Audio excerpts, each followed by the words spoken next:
we can actually talk with one another about the things that occupy us.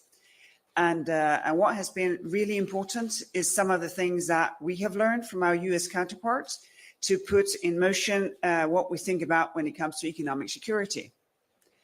We've had discussions about export controls. We have discussions about how to deal forward-looking when it comes to legacy technology on semiconductors. The US is conveying a survey that is mandatory. We have a voluntary one. We'll compare notes in order to take measures forward to make our supply chains resilient.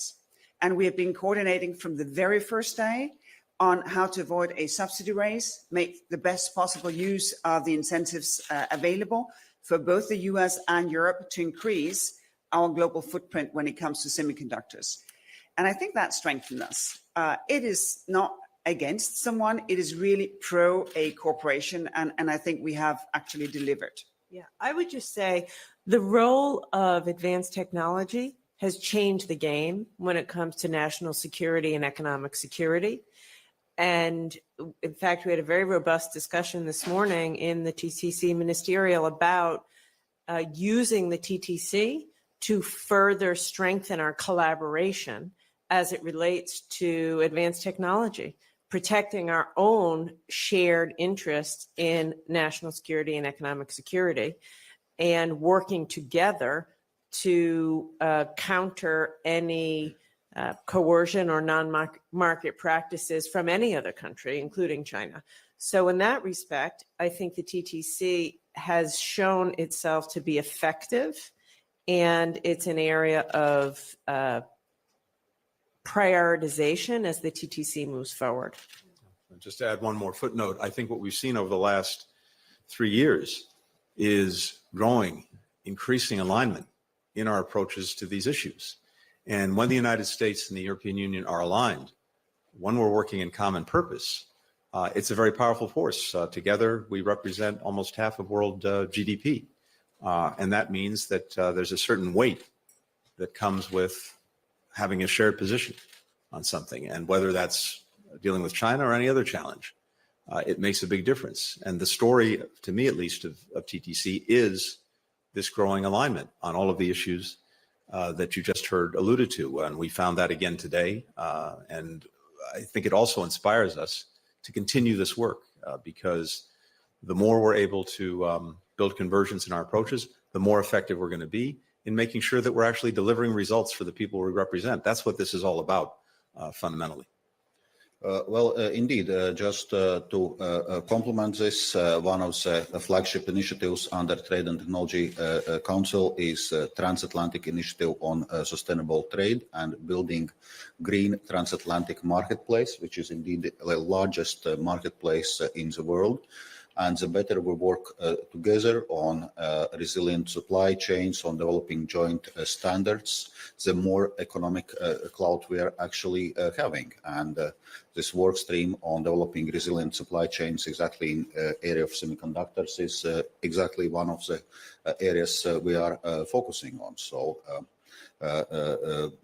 And it's very clear that in especially current very complicated geopolitical circumstances, it's actually very important that EU-US work together as strategic allies, as trusted partners, and with this we can also deal with the challenges other countries and the broader geopolitical situation is posing. Thank you very much indeed. Next question, Matt Lee from AP. Mike is coming. Thank you. Good morning, everyone. I'm going to apologize in advance for asking a very, very basic question that is going to betray probably my ignorance on the topics that you guys are discussing. And that is, you all have been at this for 2.5 years now. You don't seem to have produced any kind of a serious result. I mean, yes, there's a lot of dialogue and a lot of talk, but just on Monday, the US and the UK signed a bilateral AI safety agreement. What is the hurdle to reaching one in between the US and the EU? And if and when something like that is agreed upon, can you point to what would be a tangible benefit for Americans and Europeans from that? And then, Secretary Blinken, I have to ask you about just briefly on Gaza, and that is whether or not the steps that Prime Minister Netanyahu's office announced earlier today, opening the new border crossings, are enough to meet the demands that or the demands that you've put on the government to improve conditions. And do you still need to see, or do you still need to see more, at least in terms of protection of civilians and aid workers? Thank you. I would say if you look at where the US and the EU were 3 years ago with respect to our collaboration on issues of technology and trade, it's nearly night and day from when the Biden administration began until today. And the TTC has played a core role in that, in the way that we have managed trade irritants. Let's remember when we started this administration, we had 232 steel and aluminum tariffs, and that issue has been resolved, among other issues. It resulted in the speed with which the US and the Europeans got together after the war broke out to lead a coalition of 36 countries to level export controls against Russia was in large part due to the collaboration of the TTC. Yesterday, we announced the conclusion of our work as it relates to job training for tech workers because of AI. So I think at a high level, the TTC has been indeed very successful in bringing our partnership together. By the way, we share the largest and most sophisticated trade relationship in the world, and to have that strong collaboration underpinning that is vital. With respect to AI, I've traveled to this TTC with the new head of the US AI Safety Institute. She's been on the job for 6 weeks, and she's here in Europe. We've already launched a dialogue with the EU AI office. So that is, again, a result of TTC, and we will continue. We will continue to do that work. So there's so much more to do. As I just said, technology and the use of emerging technology has changed the game totally in economic security and national security. AI is changing the game again for everything. And AI collaboration between their office and our Safety Institute is strong, will get stronger, all led by the TTC. Well, I love that kind of question because it allows me to talk for an hour and a half about all we have achieved. But inspired by Gina being so succinct, of course, I will have to limit myself. One of the first things we did in the first TTC was to align on how we view artificial intelligence, to agree on an approach of being risk-based. So not to approach the technology as the technology as such, and since we got started, oh my God, it has developed. But to look at the use cases. Is it a risky use case or a non-risky use case? And I think that has shaped the approach from the very first day. We've had the AI roadmap that has been developed in order to put this understanding into something solid. And the most recent thing is the dialogue that we both think will lead to something much more tangible when it comes to the cooperation between the US Safety Institute and our AI office. And I think it's a great thing that we forged these collaborations, both with the UK and the US, eventually probably also us with the UK. What we are starting here is something that we consider to be somewhat broader in scope, because it is not just testing, it's also everything that comes with it. So benchmarks, methodologies, how to understand, interpret regulatory approaches in both jurisdictions. So we embody on something that is larger. And the second thing, which has a lot to do with artificial intelligence, is of course the work done on semiconductors. And here from the very first day, focusing on why did we have the shortage? From that understanding, building an early warning system. We have used that when export control was levied against us, for instance, on uranium and what was the second thing? Well, never mind. And now we have just renewed the working arrangements on semiconductors, and we are taking the next steps when it comes into legacy semiconductors, what they call essential chips, which will remain with us with the cutting edge for decades to come. So it's just to say that the results are tangible. And I think one of the good things for citizens is that where we in the beginning diverged on in a much more collaborative manner, when it comes to AI, we have had an agreed approach from the very first day. And I think that the likelihood that that will produce artificial intelligence that you can trust is so much bigger because artificial intelligence hold immense promise if the negative sides can be controlled. And for me, an obvious negative side is sort of the existential threat for the individual as of today.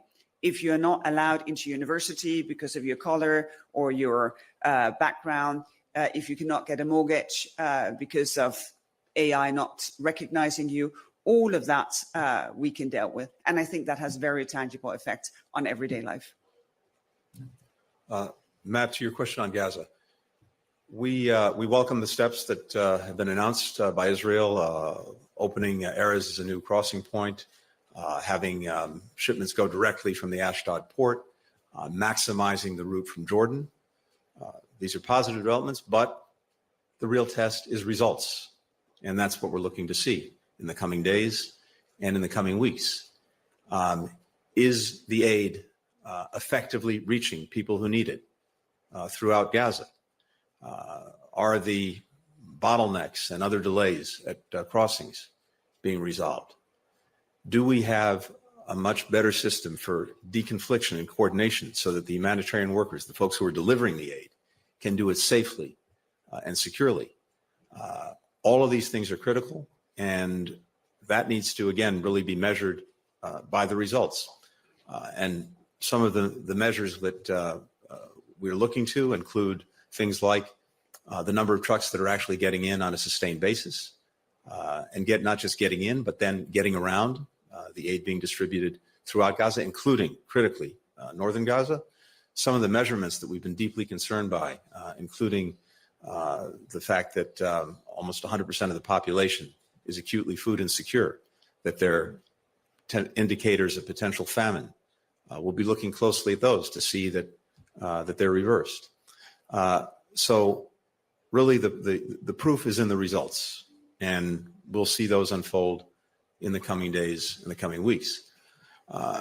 Relatedly, it's also critical that we see an independent, thorough, and fully publicized investigation into the killing of the World Central Kitchen team who were performing heroic work under the most difficult circumstances in trying to get assistance to people who so desperately need it. So we're looking to see that investigation, we're looking to see a public accounting, and we're looking to see accountability in its wake.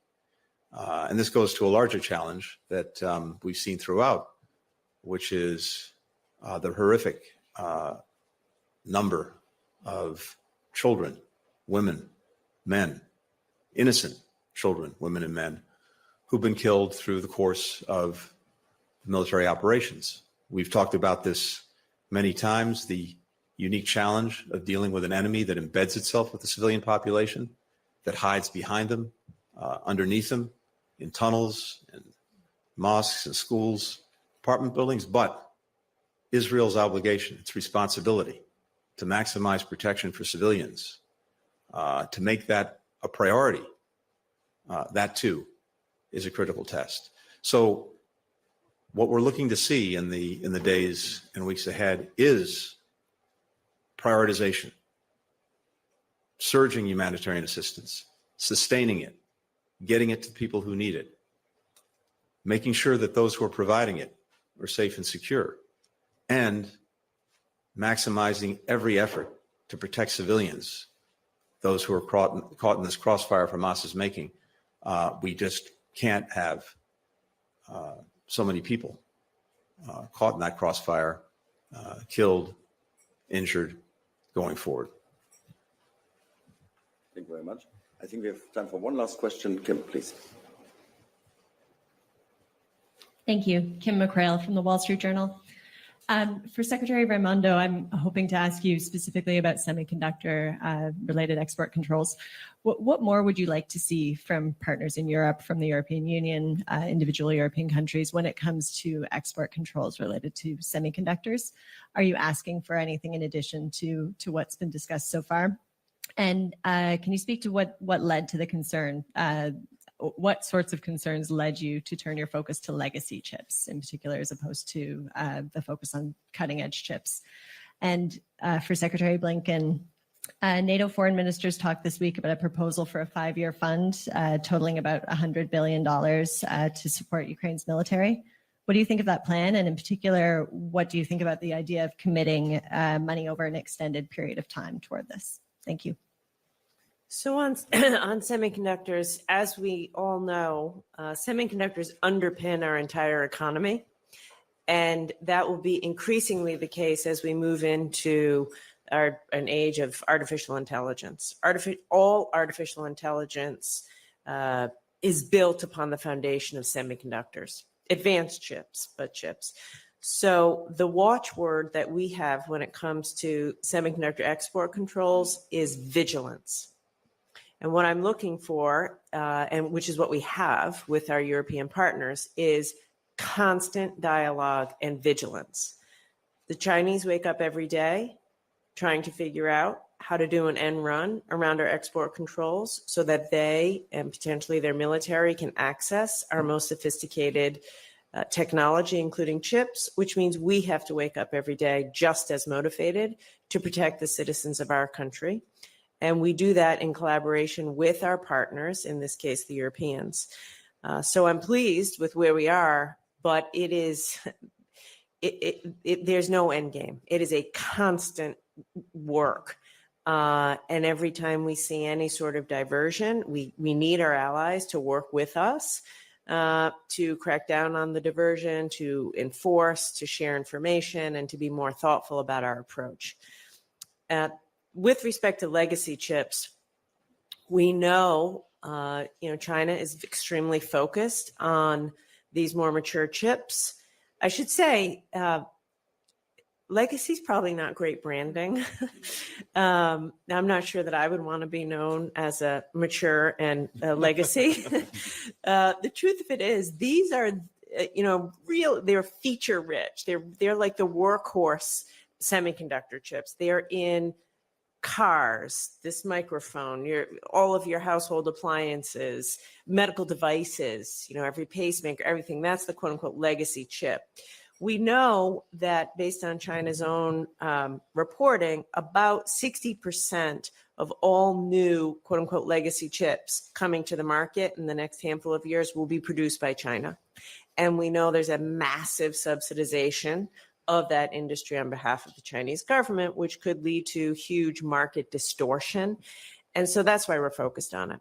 And in this regard, too, this is another example to your colleague's question of TTT success. We in the United States at the Commerce Department launched a Defense Production Act survey. It's compulsory. We're trying to collect data in the market to find evidence of any kind of market distortion. And the Europeans have also launched their own version of a similar survey, and we plan to share that data. We talked about that this morning, and act together. So, and Tony said it beautifully, we have half of the world's GDP between US and EU. When we act together against any kind of market distortion, whether it's from China or anyone else, legacy chips or anything else, we're that much more effective. So that's why we're focused on it. And with regard to Ukraine, I think there are two things to focus on here.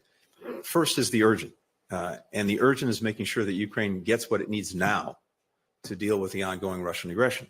And there we had a lot of focus during the NATO meetings over the last couple of days on the efforts that we're all engaged in to make sure that that happens, that they have the munitions, that they have the artillery, that they have the air defense systems they need, as well as the funding that goes with that.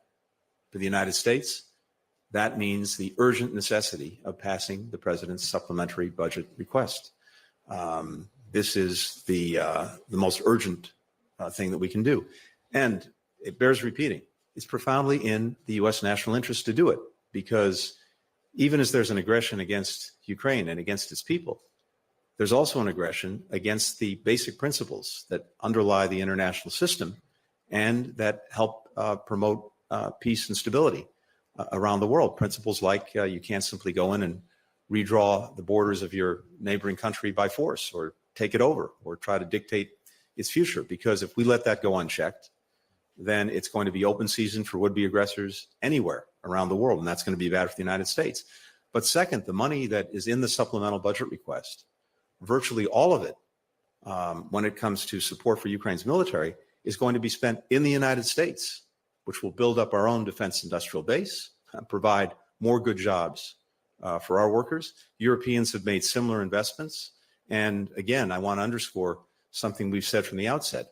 When it comes to burden sharing, something that has long been discussed and debated in various challenges around the world, when it comes to Ukraine, this is probably the best example of burden sharing that we've seen. For everything the United States has done, and it's been significant, our partners in Europe and beyond have done even more in terms of military support, economic support, humanitarian assistance, caring for refugees, you name it. So that's one piece. The second piece, though, is the longer term. And here, the question is, how can we make sure that Ukraine is able to develop over the coming years a military that can be an effective deterrent against future aggression and can defend Ukraine if that aggression comes nonetheless? And as well, how can we make sure that Ukraine stands strong economically with more private sector investment going in, and democratically as it moves towards the EU and undertakes the necessary reforms? For the military piece, we have 30 countries now that are negotiating or have already negotiated bilateral agreements with Ukraine to help them build this future force. Some of those will come with some funding. Similarly, we're looking at NATO, and this is what we'll be doing at the NATO summit in July in Washington, at NATO's role in helping Ukraine build this future force, which also will be critical for its eventual membership in NATO. Now, how all of this is funded, through which mechanisms, and by whom, all of that is being very actively discussed, and we'll continue those discussions as we head into the NATO summit. But the bottom line is, yes, it's good to have a sustained source of funding, and when divided among so many countries over time, it's significantly less than the monies that we've had to put in on an emergency basis these past 2 years.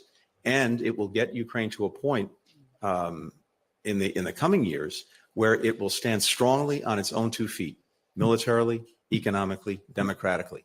That's the goal. That's the best possible answer to Putin's aggression. Thank you very much indeed. This concludes our press conference. Thank you very much for coming. Have a nice day.